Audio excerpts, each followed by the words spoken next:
الحمد لله رب العالمين وبه أستعين وأصلي وأسلم على نبينا محمد وعلى آله وصحبه ومن تبعهم بإحسان إلى يوم الدين أما بعد.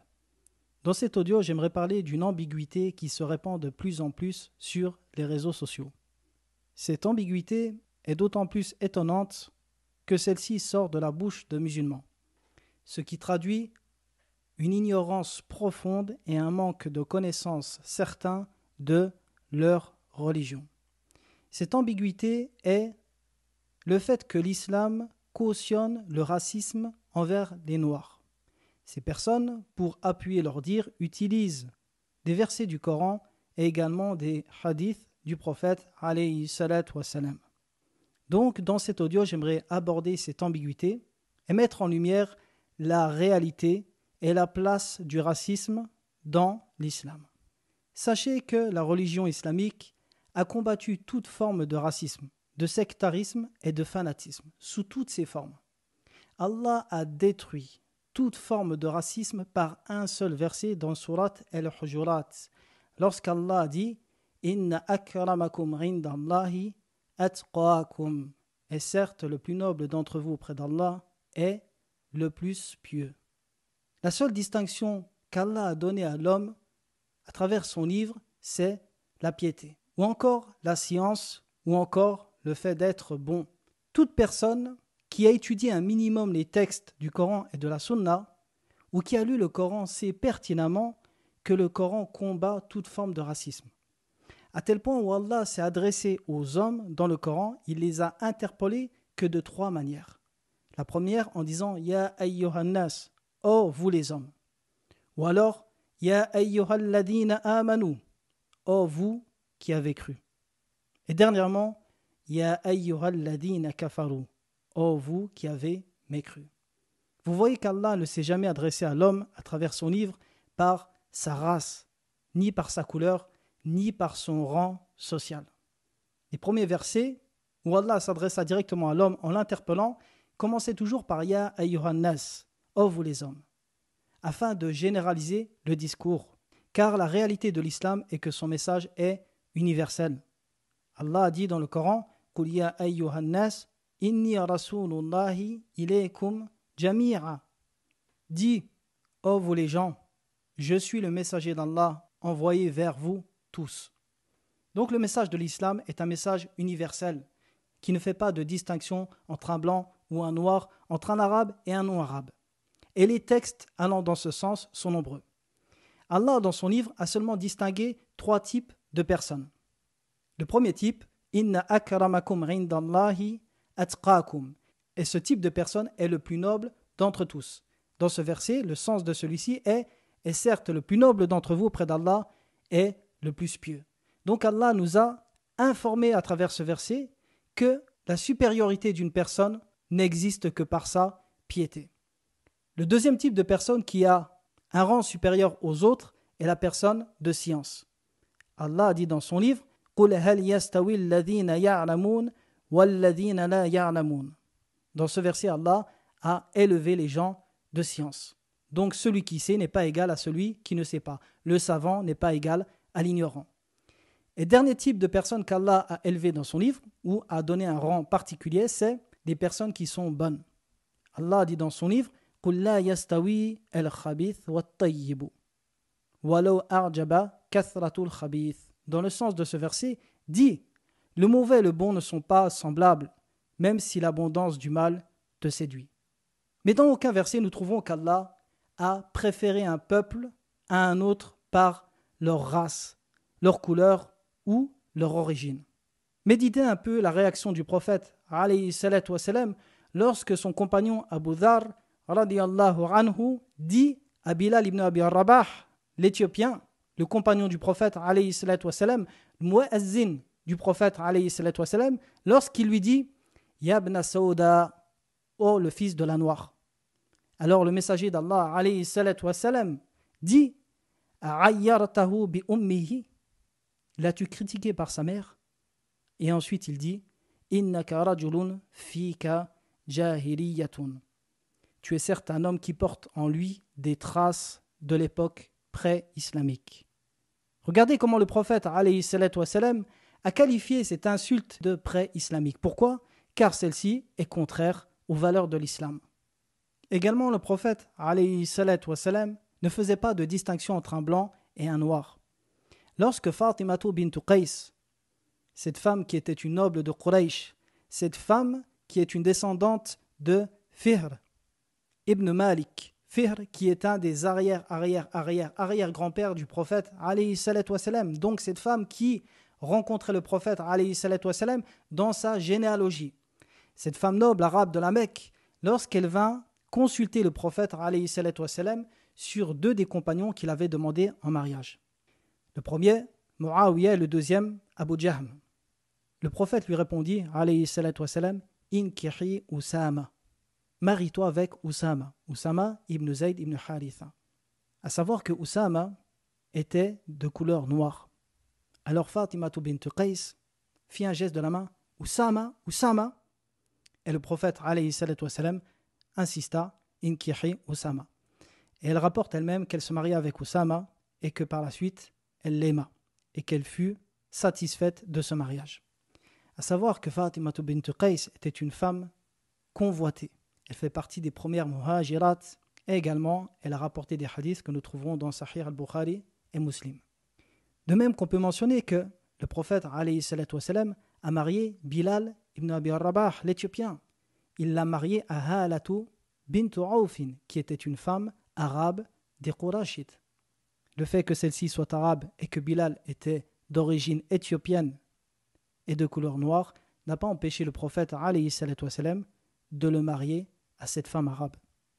On peut mentionner également le cas de Salman al-Farisi radiyallahu anhu, qui épousa une femme de Kanda, qui était une tribu arabe, une tribu connue.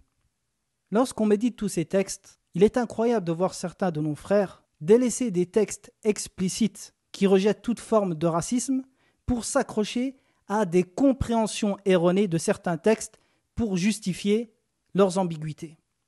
Le prophète alayhi salatu wassalam dit « La fadla li arabiyyin ala ajamiyyin, wala li ajamiyyin ala arabiy, wala li abyada ala aswada, wala li aswada ala abyada, illa bit taqwa.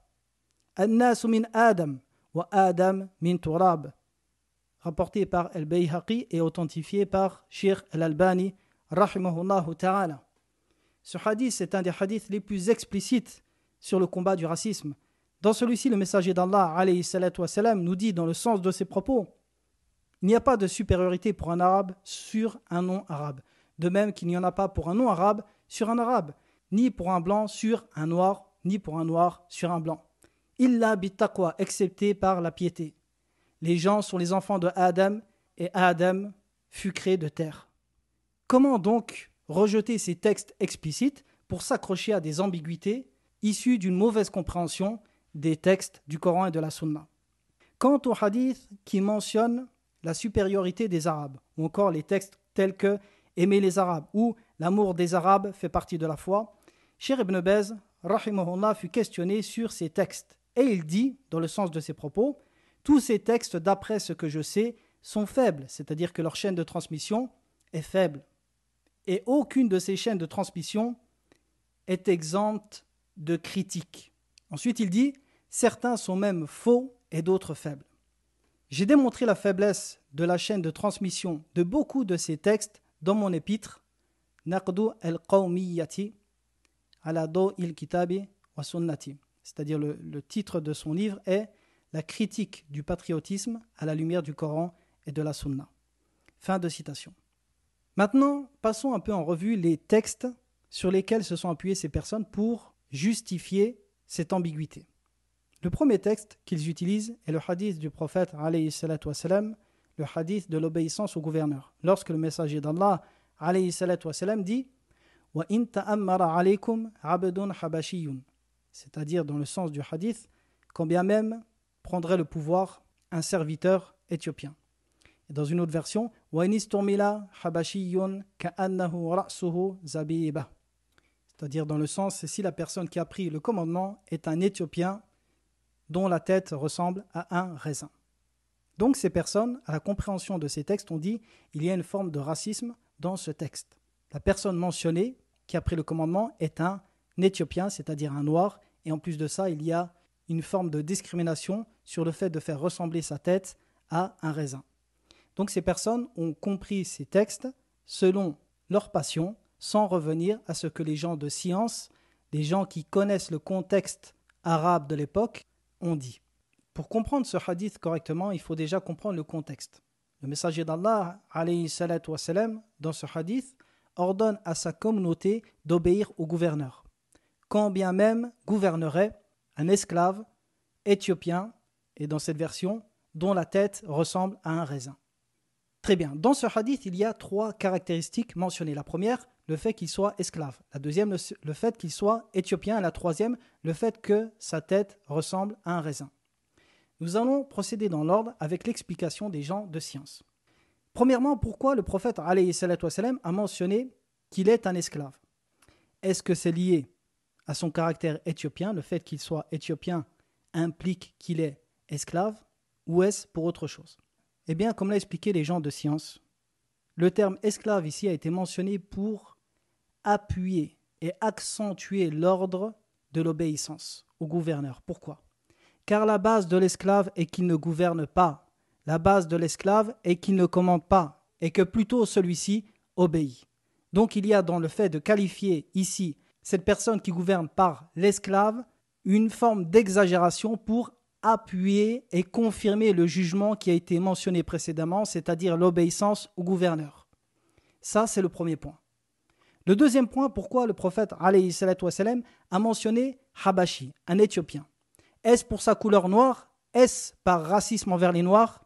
Regardez ce que Ibn Hajar al-Asqalani nous dit, rahimahullahu ta'ala, dans le sens de ses propos. Il dit que ce hadith implique l'interdiction totale de se soulever contre le gouverneur, quand bien même il serait injuste. Et la preuve de cela, c'est le fait que le prophète alayhi salatu wassalam a ordonné d'obéir à un esclave éthiopien, alors que le rang d'imam, l'imamatul uzma, c'est-à-dire l'imam pour l'ensemble de la communauté, ne revient de droit qu'à quelqu'un de Quraysh, comme ça a été mentionné dans les hadiths. L'imamatul uzma, c'est-à-dire l'imam pour l'ensemble de la communauté, ne revient qu'à un Qurashite, ce qui implique forcément que quiconque d'autre que Quraysh prendrait cette place aurait forcément pris le pouvoir par la force. Et le fait de mentionner ici un Éthiopien implique forcément que celui-ci a pris le pouvoir par la force, ce qui implique également son injustice, d'où le fait d'obéir quand bien même celui-ci serait injuste. Fin de citation. C'est ce qu'il a mentionné dans le chapitre de Al-Adhan dans Fathul Bari. Donc ici, pourquoi le prophète alayhi salatu wassalam a mentionné un Éthiopien? Pourquoi? Pour mentionner et appuyer le fait que celui-ci n'est pas de Quraysh et qu'il a pris le pouvoir de force. Voilà ce que les gens de science disent. Et non par racisme, parce que l'Éthiopien était méprisé chez les Arabes ou ainsi de suite. Quant à la description que le messager d'Allah alayhi salatu wassalam a fait de lui en disant dont la tête a la forme d'un raisin. Le Cheikh Mohammed ibn Salih al-Uthaymin rahimahullahu ta'ala explique que ce qui est voulu par cela, c'est le fait qu'il possède toutes les caractéristiques des Éthiopiens, de telle sorte où on ne doute pas que celui-ci est éthiopien de souche, que ses parents sont éthiopiens et qu'il descend des Éthiopiens, et non qu'il peut avoir une descendance mélangée avec des gens de Quraysh, c'est-à-dire que c'est un non-Qurashite pur. Et Ibn Hajar confirme ce sens-là en disant que ce qui est voulu par cette métaphore, c'est d'exprimer la petitesse de sa tête, ce qui est bien connu chez les Éthiopiens. Fin de citation. Donc voici le premier test qu'ils ont utilisé, mais avec une compréhension à la lumière de la science, vous voyez bien qu'il n'y a aucune forme de racisme dans ce texte. Parmi les textes également qu'ils utilisent, le verset où Allah dit « Yawma tabyaddu wujuh wa taswaddu wujuh » le jour où des visages seront tabyaddu peut se traduire par blanchi, mais peut se traduire également par éclatant, wa taswaddu wujuh et d'autres seront assombris, mais on pourra également le traduire linguistiquement, bien sûr, par noirci. Très bien, ils ont donc utilisé ce verset en disant, regardez ici, encore le mal est pour la couleur noire. Très bien. Comment comprendre ce verset? Ce verset, comme As-Sam'ani ou At-Tabari ou Ibn Kathir l'explique, concerne pour ceux qui auront le visage illuminé les gens du Tawhid ou encore les gens de la Sunna ou dans une autre version les gens de la foi. Quant à ceux qui auront le visage assombri sont dans une version les polythéistes et dans une autre version les hypocrites. Donc voici la compréhension de ce verset chez les gens de science. Maintenant, est-ce qu'il existe des noirs qui font partie des monothéistes et des gens de la foi ou des gens de la sunna? Bien entendu. Donc, même les noirs auront cette caractéristique yawm al-qiyamah, le visage illuminé. De même que ces personnes qui auront le visage assombri, est-ce qu'il existe des noirs et des blancs chez ces gens-là? Bien sûr. Forcément, il y a des polythéistes noirs comme des blancs. Et les deux auront le visage assombri. Vous comprenez encore une fois qu'il n'est nullement question de couleur de peau dans ce verset. Et le dernier texte qu'ils ont utilisé pour confirmer leur dire est le verset où Allah dit « وَجَعَلَ الظُّلُمَاتِ وَالنُّورِ » et il a créé les ténèbres et la lumière. Alors ce texte est vraiment hors contexte pour appuyer leur dire puisqu'il s'agit ici de « al-dhulumat », les ténèbres. Les ténèbres est l'absence de lumière. L'absence de lumière et non une couleur. Ça n'a rien à voir avec la couleur noire. En résumé, vous voyez bien que les textes du Coran et de la Sunna combattent le racisme. Et il n'y a aucun doute sur cela. Quand bien même le racisme serait présent dans la communauté, l'islam se désavoue de cela. Comme le prophète alayhi salatu wassalam l'a qualifié, il l'a qualifié de pré-islamique, c'est-à-dire contraire à l'islam. Maintenant, il n'y a aucun doute que des musulmans sont racistes des noirs, d'autres des blancs ou encore des arabes. Ceci est une chose qui peut exister, mais qui n'a rien à voir avec l'islam. Seulement, lorsque cette chose arrive, il convient que le musulman se rappelle ici deux choses. La première est que cette chose est contraire à l'islam et que lorsqu'il a une part de racisme en lui, eh bien il possède en lui une part de l'époque pré-islamique. Et la deuxième, qu'il se rappelle qu'il ne sera supérieur aux gens que lorsqu'il aura atteint une piété supérieure à leur piété, qu'il ne saura se distinguer d'eux que par sa piété. Ni sa couleur de peau, ni sa richesse, ni sa beauté, ni sa force ne lui servira auprès d'Allah. Seule sa piété le distinguera. Donc voici un résumé. J'espère qu'à travers celui-ci, certains délaisseront ces ambiguïtés. Wa billahi tawfiq wa sallallahu ala nabiyyina Muhammadin wa ala alihi wa sahbihi wa sallam.